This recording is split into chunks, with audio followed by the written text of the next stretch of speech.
Teamworks. Na-repair natin yung isang IP camera. Ito. Ayan. Mapapansin nyo meron na siyang power kung nakikita yun, no? Green light. Kasi lang, ewan ko lang kung nakikita sa camera. Green light. Yun siya. Green light. So, gumagana na rin yung IR niya. Yung night vision. Ayun yung night vision niya. Ayan. Kita siya. Ayan. Kung nakikita po, meron siyang red light. Ibig sabihin niya, nag-activate na yung kanyang night vision. So, ang gagawin natin mga Teamworks, magre-reset tayo ngayon ng IP camera. Siyempre, may designated po ito na naka-certain IP siya. So, hindi mo siya mapapagana sa ibang NVR recorder. So, kailangan siyang reset. Yan. Ang reset button po nito, wala po siyang reset button. So, ang tinatawag po nito is jumper din. Yan. Kung makikita nyo sa board, yung first layer, tatlong layer po kasi yan. Tatlong layer. Kung makikita nyo sa first layer, second layer, at third layer, may mga kanya-kanyang trabaho po yan sa ating camera. So, sa first layer, makikita nyo yung unang pagtandaan. Sa kanan niya, may apat na bilog. Ayan, may apat na bilog. At sa kaliwa niya, is may dalawang bilog. Itong dalawang bilog na to, ito po yung reset jumper niya na tinatawag. So, i-jumper natin yan habang importante po naka-power siya. 5 seconds lang naman po, mga 5 seconds lang po yung ating bilangin para ma-reset mo siya, para mawala yung kanyang IP. Gamit po kayo ng wires kung anumang klase ng pwede nyo pag-jumper, pero kami po ang ginagamit po namin lagi para safety is a twist tie. Yan, i-jumper nyo lang po siya ng 5 seconds. Binutin po natin si power. Yan, binutin mo na po yung power mga Teamworks. Sasarpa ko na po yung jumper. Ayan, naka-jumper na po siya. Ipapower po natin siya ng 5 seconds. 1, 2, 3, 4, 5. Tanggalin po natin yung jumper. Tumunog na po siya. So, positive po. Nag-reset na po yung kanyang designated IP. So, okay na po yan. Ngayon po mga Teamworks, iti-test naman natin siya sa hybrid na XBR recorder. Kung mapapansin nyo po, ginagamit po ang IP series na camera sa NVR. Ang ibig sabihin po ng NVR is Network Video Recorder. Pero dahil po medyo malaki po yung aking NVR dito, sa 32 channel yun na hybrid na mataas. Nagamit na lang po tayo, marami po tayo diyang sample ng NVR recorder, DVR recorder ng pang-analog. Pwede po natin gamitin nyo kasi po hybrid naman po yung aming mga XBR recorder. So ang gagawin ko po, instead na ano lang po siya gagamitin yung XBR recorder, i-hybrid ko muna po siya ng IP para IP lang po yung babasahin niya. Nagamit ko po yung IP through RJ45. Yan.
Ayan mga Teamworks. At na-reset na po natin yung mga lens. Ang problema, isang camera lang po yung magagamit natin. Tatry ko pang i-recognize itong isa kasi gawa ng yung isa putol yung kanyang LAN adapter. So wala naman pong nabibiling ganito. Ayan, yung kaha po kasi nung isa is ito. Wala pong nabibiling ganito. Pero itatry kong i-trim ito. Kukupihin ko, tinan ko kung magagawa ko yung ganito to. At mapapagana natin. Sana mapagalan natin ito mga ka-teamworks para ma-repair yung dalawa. Yan, solid. Ito yung unang cam.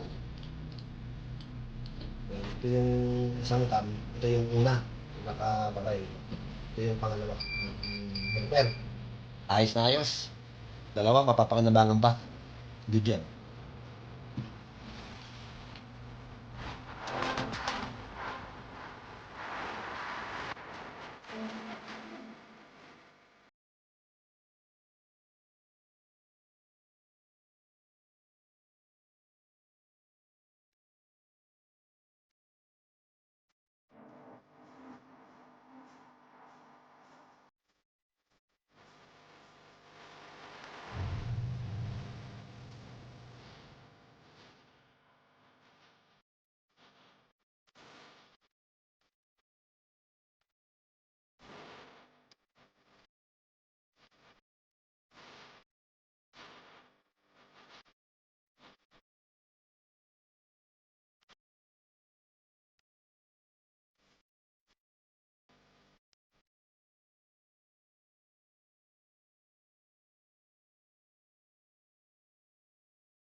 Ayan siya mga ka-teamworks.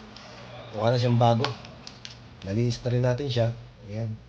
Kanina pagkadadilig. Ayan, nalinis ba? Testing.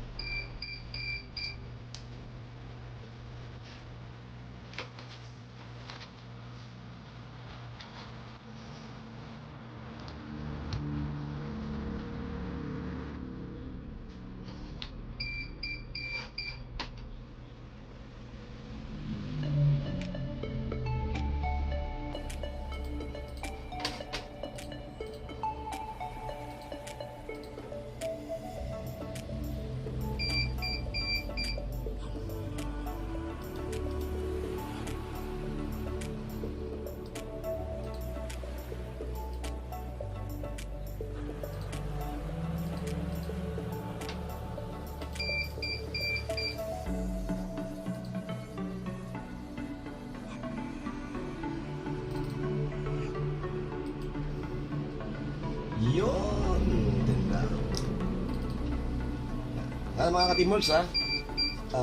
All workings na po yung ating IP camera. IPC camera din nawa. Yung gamit po natin na recorder is a hybrid. Hindi po siya network video recorder. Kumbaga hindi siya tapat para dito. Kumbaga hybrid lang natin siya. Ginawa lang natin siyang IP. Ito po yung analog, yung DVR. Ginawa lang po natin siyang IP para makapag-test tayo nung nire-repair natin na camera. At yan, working good. At mapapakinabangan pa tong camera to. Ganda. Ayan, maraming salamat mga teamworks. Kung nagustuhan mo ang video ito, paki-follow po ang aming Facebook page. At pakishare nyo na rin po sa inyong mga kaibigan. Maraming salamat. God bless.